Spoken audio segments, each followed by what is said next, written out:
विमल बहुत परेशान था। उसे समझ में नहीं आ रहा था कि वो इस परिस्थिति से कैसे निपटे। वो अपनी माँ को बहुत चाहता था, किंतु उसकी पत्नी और बच्चे उसकी माँ से दूर भागते थे, क्योंकि उसकी माँ की एक आँख नहीं थी, साथ ही उसकी कमर भी 19 अंश पर झुकी हुई थी। वैसे वह अपना काम सब खुद कर लेती थी, किंतु फिर भी वो अपनी पत्नी और बच्चों के लिए हमेशा खटकती है। दादी, आप ऊपर के कमरे में जाओ, मेरे दोस्त आ रहे हैं, विमल के बेटे अखिल ने बड़े बेरुखी से कहा। पर बेटा, मैं तो यहाँ बहुत दूर बैठी हूँ, विमल की माँ ने बहुत प्यार से कहा। नहीं, आप सामने मत रहो, वो मुझे चिढ़ाते हैं, अखिल ने जोर से डांटते हुए कहा। क्या हुआ अखिल, क्यों चिल्ला रहे हो? विमल की पत्नी कामिनी ने किचन से ही आवाज लगाई। देखो ना माँ, ये दादी यही ड्राइंग रूम में बैठी है और मेरे दोस्त आ रहे हैं, अखिल ने शिकायत भरे लहजे में कहा। माँ जी, आप ऊपर चली जाओ, क्यों हम लोगों को लजवाती हो? कामनी ने बेटे का पक्ष लेते हुए कहा। बेचारी सरस्वती चुपचाप उठकर जीने के सहारे ऊपर जाने लगी। कमर झुकी होने के कारण उन्हें ऊपर चढ़ने में बहुत परेशानी हो रही थी, किंतु वो पूरी ताकत से ऊपर के एक अकेले कोने में वाले कमरे में जाकर बैठ गई। विमल बाजू के कमरे से ये सब सुन रहा था। उसे कष्ट हो रहा था कि उसकी माँ को अपमानित होना पड़ रहा है, किंतु वो असहाय था। अगर वो कुछ कहता है तो पत्नी और बच्चे उसका विरोध करने लगते हैं, दूसरे उनके तर्क को भी सही लगते हैं।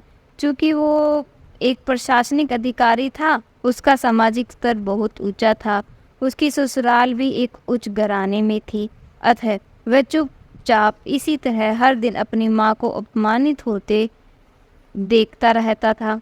रात को विमल की पत्नी ने कहा, देखो जी, अब कुछ करो। कल कलेक्टर साहब की पत्नी आई थी, माँ जी अपनी देशी धुनधारा में उनसे मिली। मुझे बहुत शर्म आ रही थी, बताते हुए कि ये मेरी सास है। मैंने कह दिया कि बहुत दूर की रिश्तेदार है, इलाज कराने आई है। विमल का रोना आ गया, किंतु फिर भी वह चुप रहा। उसे समझ नहीं आ रहा था कि वो क्या करे। अपने बेटे को मन अपने बेटे की मनस्थिति को सरस्वती अच्छी तरह से जानती थी और बेटे को कोई कष्ट न हो, इसलिए वो हर बात को चुपचाप सह लेती थी। विमल बहुत उदास रहने लगा। इस तरह परिवार और सामाजिक स्तर पर जीने का प्रतिद्वंद्विता थी।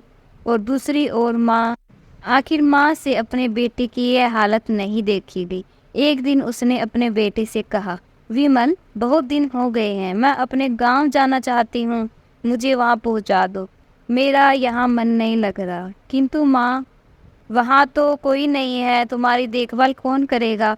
विमल ने आश्चर्य से पूछा। अरे, सब गांव वाले तो हैं, और वो तुम्हारे मामा जी तो उसी गांव में रहते हैं, और फिर हम सारी व्यवस्था कर आएंगे ना। कामिनी को तो जैसे मन की मुर्दा मिल गई हो। हाँ बेटा, बहुत सही कह रही है, सरस्वती ने लंबी सांस लेते हुए कहा। विमल जानता था कि गांव में माँ की देखभाल करने वाला कोई नहीं है, लेकिन अपनी पत्नी की जिद के कारण वह अपनी माँ को गांव छोड़ने पर विवश हो गया। माँ को गांव छोड़कर आते वक्त उसे रोना आ गया तथा अपनी बेबसी पर गुस्सा भी आ रहा था, किंतु परिवार, पत्नी और समाज ने उसके इस मनोभावों को दबा दिया। वो सुकून सा महसूस करने लगा। कुछ दिनों बाद उसने उसके चाचा, जो अमेरिका में रहते थे, आने वाले थे। जब विमल बहुत छोटा था, उसके पिता जीवित थे, तब वो भारत आए थे और उसके बाद वो अब भारत आने वाले थे। पूरा परिवार और आस पड़ोस बहुत उत्साही था। अमेरिका से विमल और डॉक्टर चाचा आ रहे थे। डॉक्टर रमेश ने जैसे ही घर में कदम रखा, सबने मिलकर बहुत उत्साह से उनका स्वागत किया। क्यों विमल भाभी नहीं दिख रही, कहाँ है? डॉक्टर रमेश ने उत्साहपूर्वक पूछा। जी, वो गांव में रहती है, उनका यहाँ मन नहीं लग रहा था, कामनी ने सपाट लहजे में उत्तर दिया। डॉक्टर रमेश ने विमल की ओर देखा तो विमल ने अपनी आंखें झुका ली। डॉक्टर रमेश सब समझ गया, बोले, कल हम भाभी से मिलने गांव चलेंगे। सब लोग दूसरे दिन सभी लोग गांव के घर पहुँचे, देखा कि सरस्वती को बहुत तेज बुखार है और वो पलंग पर असहाय पड़ी है। डॉक्टर रमेश दौड़कर सरस्वती के पास गए, उनके पैर छूकर रोने लगे। सरस्वती की यह हालत उसकी कल्पना से परे थी। वाह बेटा विमल, तूने तो नाम उजागर कर दिया। अपनी माँ की ये हालत देखकर तुझे तो शर्म भी नहीं आ रही होगी। डॉक्टर रमेश ने विमल को लगभग डांटते हुए कहा। नहीं देवर जी, विमल का कोई दोष नहीं है, मैं खुद गांव आई थी। सरस्वती ने अपने बेटे का बचाव किया। मुझे सब पता चल गया भाभी, आप चुप रहो। क्यों बहू, तुम्हें अपनी सास की कुरीपता पसंद नहीं है? समाज तुम्हें नीचा देखना पड़ता है ना? डॉक्टर रमेश ने कामिनी की ओर व्यंग से देखा। कामिनी निरुक्त होकर विमल को देखने लगी। आज तुम जिस सामाजिक स्तर पर हो वो इन्हीं के संघर्षों की देन है। और बेटा विमल, तुम्हें शायद मालूम न हो कि बचपन में जब तुम 1 साल के थे तब छत से नीचे गिरने के कारण तुम्हारी एक आंख फूट गई थी और तुम्हारी रीढ़ की हड्डी में भी समस्या थी। तब तुम्हारी इस कुरूप माँ ने अपनी एक आंख और अपना बोन मेरे तुम्हें देकर इतना सुंदर स्वरूप दिया। कामनी बेटा, इतने सालों तक संघर्ष करके बेटे को प्रशासनिक अधिकारी बनाने वाली एक संघर्षशील औरत की तुम लोगों की यह दशा कर दी। तुम्हें ईश्वर कभी माफ़ नहीं करेगा। डॉक्टर रमेश की आंखों से आंसू जल धारा बह रही थी।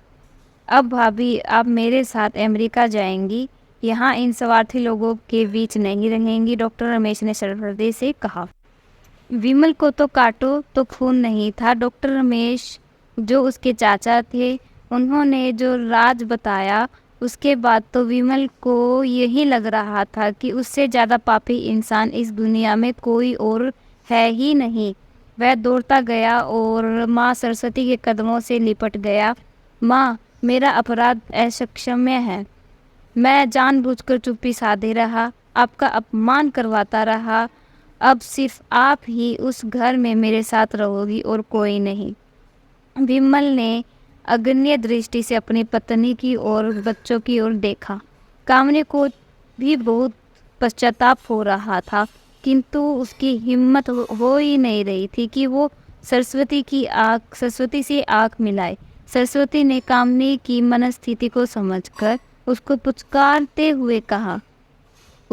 पुचकारते हुए पास बुलाया और विमल को डांटते हुए कहा, खबरदार, जो मेरी बहू को मुझसे अलग करने की कोशिश की है तो घर से बाहर निकाल दूंगी। कामनी और बच्चों ने सरस्वती के पैर पड़ते हुए व्यवहार पर माफ़ी मांगी और माँ के हृदय ने सबको माफ़ कर दिया। इस कहानी से हमें शिक्षा मिलती है कि माँ बाप की सेवा ही करनी चाहिए। धन्यवाद। मिलते हैं नेक्स्ट स्टोरी में। Bye bye.